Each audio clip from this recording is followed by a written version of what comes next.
Olá, amigos, muito boa noite. Estamos começando mais um programa Diálogos nesta quinta-feira. Espero que você tenha tido um dia bom, ou então na reprise, né? Você que está me acompanhando aí no sábado.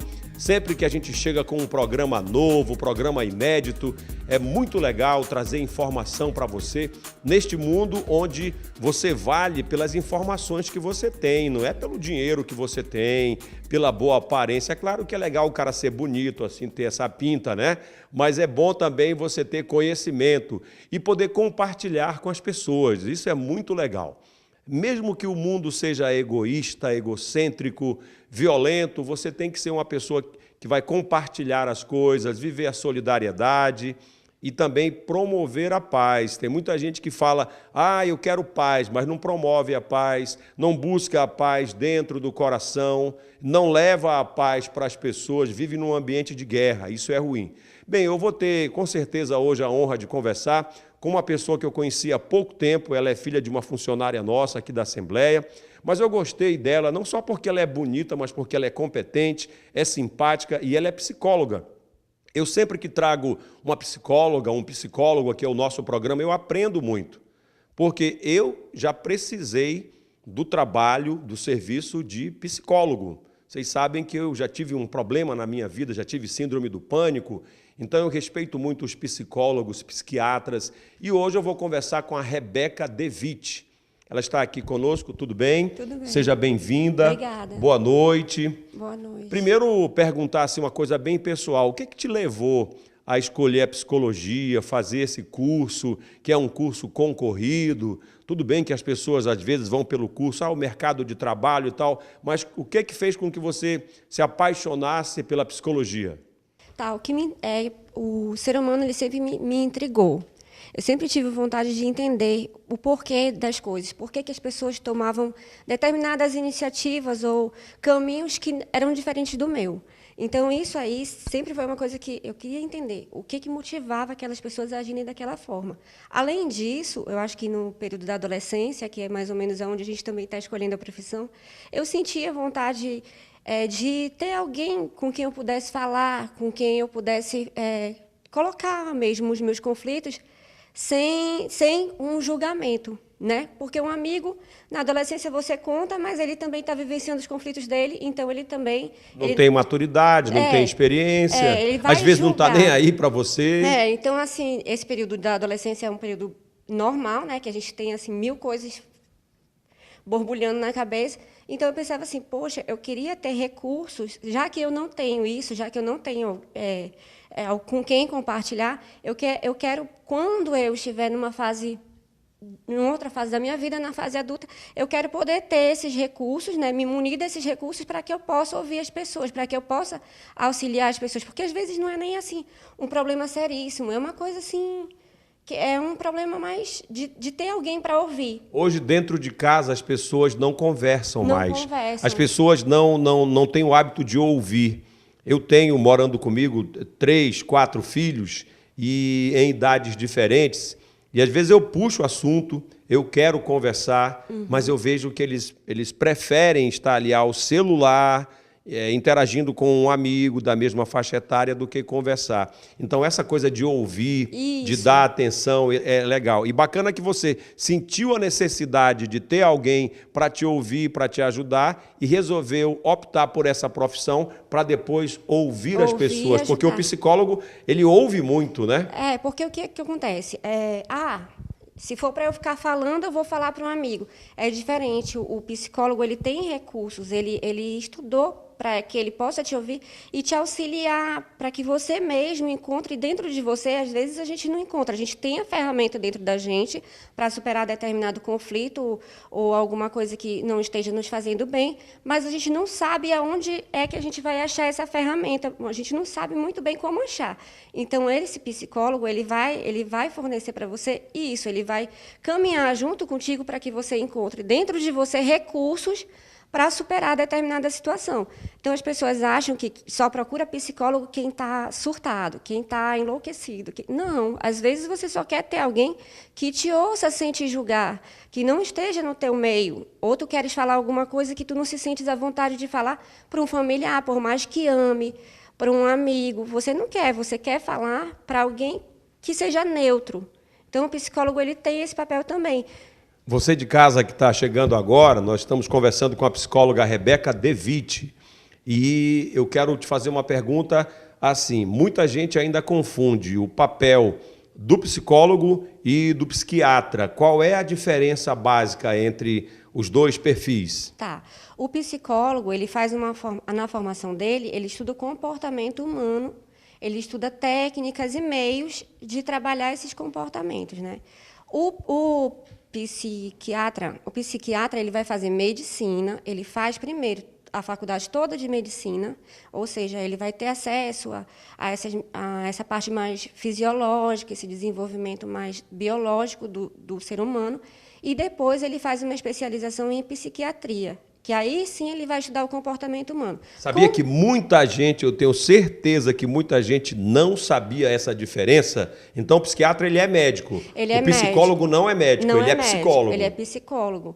Então, assim, como ele tem essa formação médica e ele tem esse conhecimento mais amplo do uso de medicamento, geralmente ele vai fazer um tratamento que vai tanto fazer a terapia junto com a medicação. O psicólogo ele não faz isso. Ele pode até trabalhar junto com um psiquiatra, caso a pessoa tenha uma patologia em que ela precise usar medicamento, porque existem patologias que você não tem como tratar se você não utilizar o medicamento. Não tem como tratar. Tem algumas patologias que você precisa do medicamento para tratar junto com a terapia. Uma pessoa que é bipolar, por exemplo, né? Se for diagnosticado realmente que ela é bipolar, tem que tomar remédio. Tem que tomar medicação. E aí só o psiquiatra pode receitar. Isso, aí ele pode fazer tanto o acompanhamento psicológico com o psicólogo e fazer esse acompanhamento psiquiátrico para ele tomar essa medicação. O que as pessoas acham assim, toma medicação...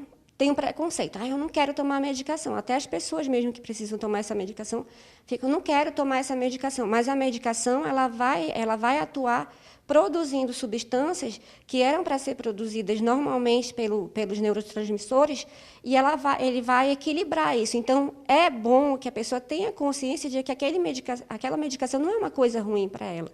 É uma coisa boa para que ela venha a ter uma qualidade de vida. Rebeca, uma outra coisa. Eu tenho um amigo, que eu não vou dizer o nome, evidentemente, que ele está sofrendo com a filha dele, que perdeu um coleguinha, um amigo de escola. Ele se suicidou, um adolescente. Foi um caso divulgado aqui em Manaus. E, de repente, a filha começou a ir ladeira abaixo, chegando a um ponto dos colegas se reunirem para querer fazer um suicídio coletivo em solidariedade ao outro colega que já havia tirado a própria vida. Como é que você vê hoje, como é que você trata como psicóloga esses problemas de adolescentes? Por que o adolescente de hoje é tão complicado e faz tempestade em copo d'água? Eu que sou mais velho do que você, poderia ser teu pai, com certeza. A nossa adolescência foi diferente, a gente tirava de letra os problemas. Hoje você vê que o jovem tem tudo. Tem celular, tem um quarto com ar-condicionado, às vezes tem um carro precocemente, mas vive dando trabalho para os pais. Por quê? Justamente por isso. Porque, assim, antigamente, a forma de viver era diferente. As pessoas trabalhavam fora. O pai trabalhava fora, a mãe ficava dentro de casa. E assim, a sociedade foi toda mudando, né? A mídia, muita informação em cima de informação, muita coisa, né? Muitos recursos tecnológicos. Então, muita informação de péssima qualidade, às vezes. O adolescente não filtra. E ele não tem capacidade de filtrar, né? Na realidade, isso seria assim, mais a base familiar. O que está trazendo problema para a nossa sociedade hoje é a gente entender que, por mais que tenham todos esses recursos financeiros, que os pais hoje em dia eles se matam para dar tudo de melhor. Mas muitas vezes o que a criança precisa é ter essa estruturação mais emocional mesmo, é mais um apoio afetivo, uma instrução mais próxima. da família. Porque o que acontece? Terceiriza o cuidado do filho para a babá, terceiriza o cuidado para o filho para a escola integral. E aí, o que vai acontecendo? Vai ficando um vazio ali dentro daquele adolescente. Final de semana, o pai também não tem tempo para brincar, para jogar bola, para rolar no tapete da sala, a criança não pisa mais no chão, não sabe o que é um sítio, não toma banho de igarapé, não sabe catar o peixe, porque tudo é muito virtual. Muito virtual. Aí ele vive numa bolha, não interage, não sabe conversar com ninguém. Você vê que tem jovem hoje, eu vejo colegas de profissão, inclusive, que têm dificuldade de se comunicar, porque não treinaram. Eu lamento muito isso que vem acontecendo com a nossa sociedade, porque assim existe essa terceirização toda e, na realidade, ela não vai suprir nunca o papel da família dentro de uma estruturação da personalidade de uma pessoa. Então, esse adolescente, na verdade, ele é uma vítima. Não é que ele é rebelde, que ele quer fazer e acontecer. Não, talvez seja até um grito de socorro. Ei, me percebe, eu estou aqui.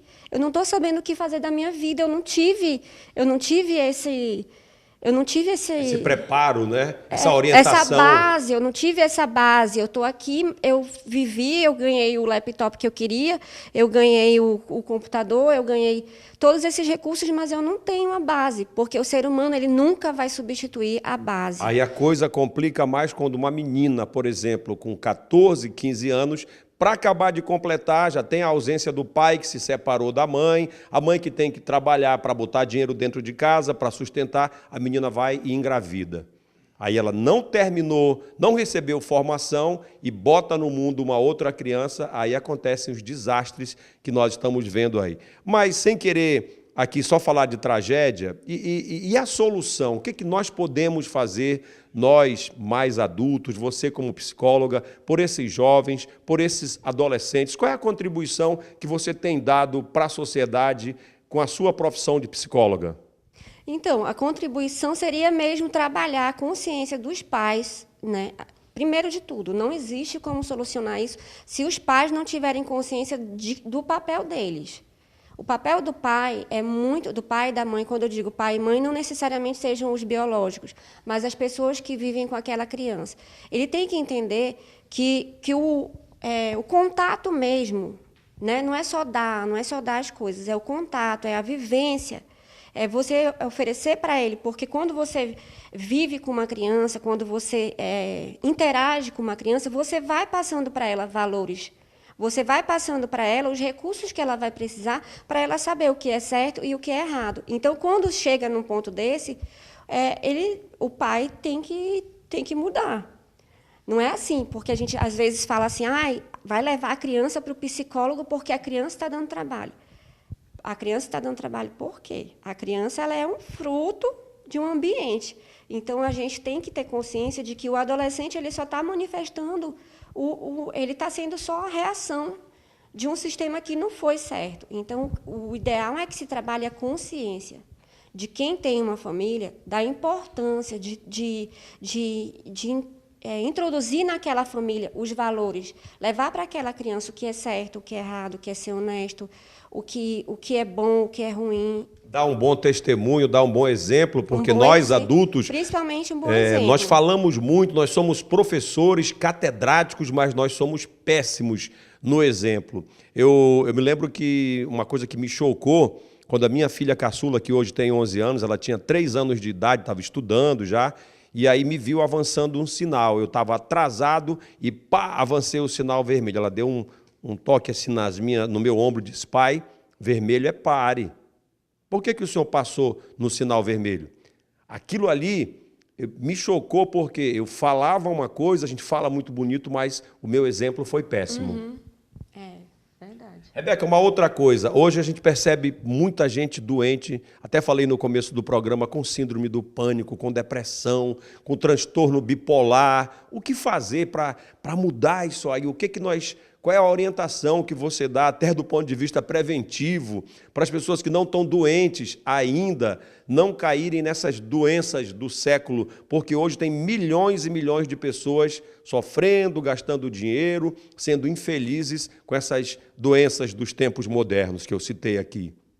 Então, assim, você citou algumas patologias e algumas algumas têm cura e outras têm manutenção, vamos dizer assim, né? Porque o bipolar, ele vai ser bipolar a vida toda. Então, o que ele pode fazer é procurar o atendimento, né, psicológico, psiquiátrico, para que ele tenha consciência da patologia dele e para que ele possa equilibrar isso e viver bem. Dá para viver bem? Dá para viver bem, desde que, primeiro de tudo, a pessoa tem que ter consciência de que ela está precisando de uma ajuda, de um auxílio, ela está precisando de novos recursos para viver, daquele jeito não está dando. Então, e aí, quando é transtorno bipolar, ela vai fazer essa manutenção sempre. Né? Vai surtar sempre? Porque, às vezes, tem surto no transtorno bipolar. Né? Vai surtar sempre? Não, não vai surtar sempre. Ele pode viver como uma pessoa que não tem esse transtorno, ter uma qualidade de vida excelente, desde que ele tenha consciência e ele procure fazer sempre um acompanhamento. Uma depressão tem cura. Então, ele pode procurar também uma ajuda, um auxílio, inicialmente num psicólogo, e depois ele vai ver outros recursos, coisas que ele possa fazer para que ele tenha uma melhor qualidade de vida e, com isso, ele não tenha mais, né, essa manifestação da depressão. Então, assim, primeiro de tudo é identificar o problema, em qualquer situação. Identificou que tem, ou então não quer ter, procure ter uma qualidade de vida. Porque, por exemplo, assim, tem transtorno que vai manifestar, não depende da pessoa. Esquizofrenia, por exemplo.